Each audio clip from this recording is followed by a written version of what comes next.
buat bumi ya, kalau nggak punya manfaat jangan jadi beban buat orang lah. Itu aja. Nama Isep Kurnia, umur 49 tahun. 49 tahun. Profesi, suka bingung ya dibilang profesi itu. Iya, kadang masak, kadang ngurus kebun, kadang jalan-jalan.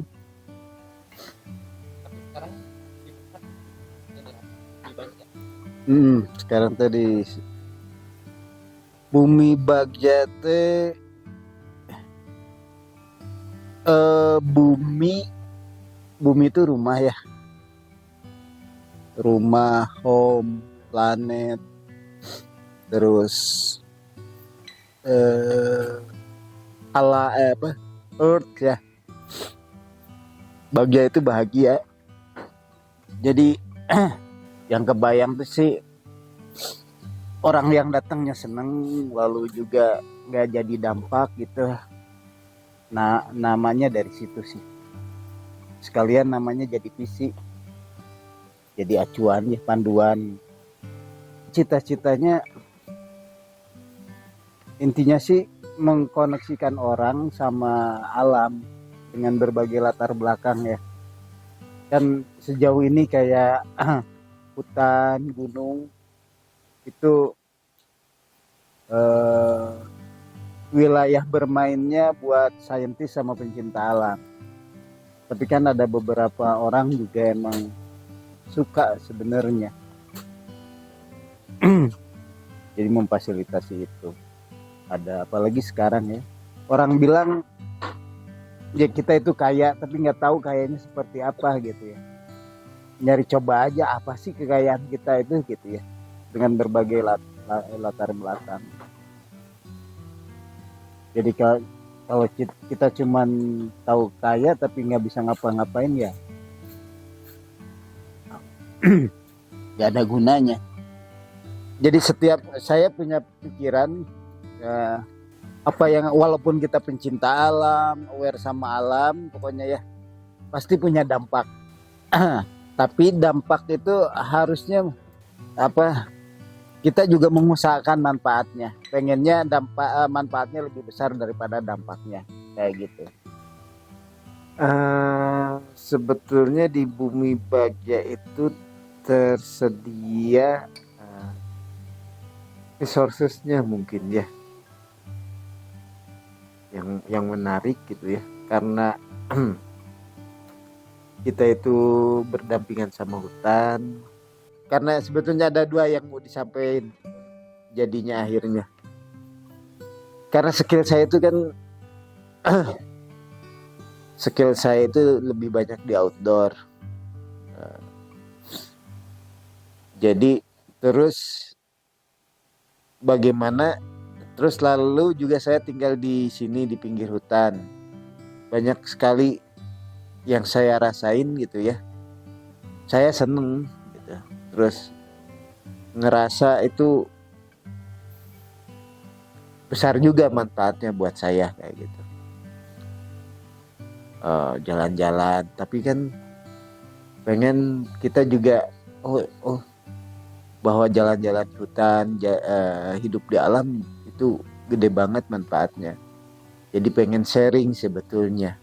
Kita ini di daerah, karena kita ini di daerah pegunungan, daerah jadi buffer zone-nya sebenarnya, ada istilahnya buffer zone-nya buat taman nasional, buat hutan.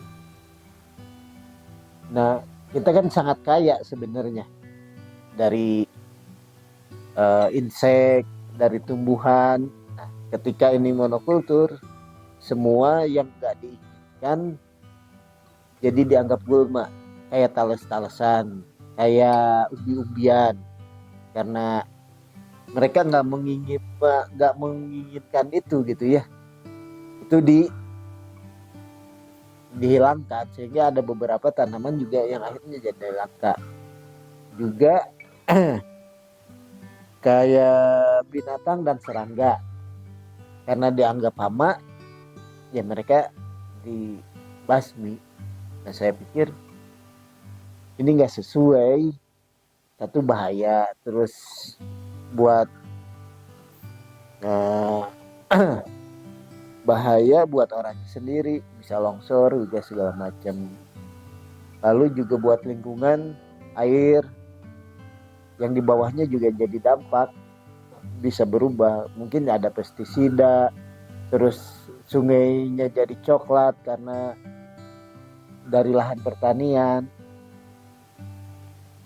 Nah saya di Sunda itu kan ada namanya talun sebenarnya. Kenapa saya milih itu talun? Talun itu kan kayak livestock. Jadi tanamannya sekali tanam biasanya yang di situ tuh. Kayak nanas, pisang.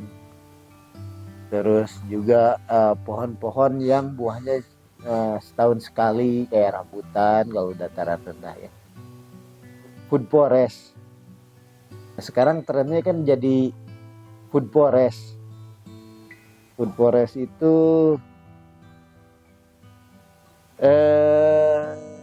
sistem pertanian yang mengadopsi kayak hutan, jadi layering, jadi bukan monokultur lagi. Jadi semua bekerja sama. Misalnya paling bawah biumbian, terus semaknya apa, terus tanaman rambatnya apa, tanaman naungannya apa. Banyak yang dihasilin tapi jumlahnya sedikit gitu. Tapi itu cukup ya, asal seimbang. Nah ya itu, nah ini agak miris juga sebenarnya, kalaupun kita di kampung tapi sayuran tuh harus beli. Yang namanya sayur itu sawi, kol, wortel kayak gitu. Sementara kan budaya kita enggak, dulu ngeramban, ngelalap gitu ya,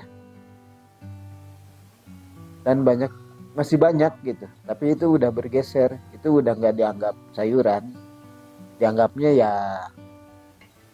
itu teh ya, apa, gulma. Sajian khasnya yang dari sini mungkin ya khasnya nggak nentu jadi khasnya karena dapatnya apa aja. Malah khasnya itu nggak tentu, kadang makan bolostrom, kadang makan panggang, tergantung ini ya, pucuk-pucukan. Lalu juga ya ada beberapa tanaman yang dari tetangga kayak pisang. Dulu saya kan mau bikin hutan pangan rencananya. Terus setelah tumbuhannya gede, pohonnya gede, ternyata saya nanamnya mungkin cuma 40%. 60%-nya lagi itu dibawa sama kayak musang, burung. Jadi numbuh sendiri si hutannya. Dan setelah naungannya jadi, malah yang datang surili sama lutung. Dan akhirnya saya pikir ya hutan pangan itu ya mesti buat manusia.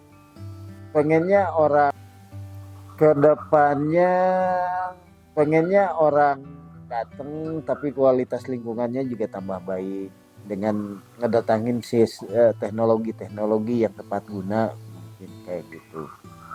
Sama jadi seperti sharing pengetahuan akhirnya, karena saya ada dapur terbuka juga, banyak orang yang datang yang punya skill masak, terus saya suguhin material-material dari sini ya, lalu akhirnya timbul pengetahuan baru kayak gitu ya. Dan ini tersebar, mungkin itu lebih bagus karena ada pilihan lain orang buat mengkonsumsi makanan gitu ya.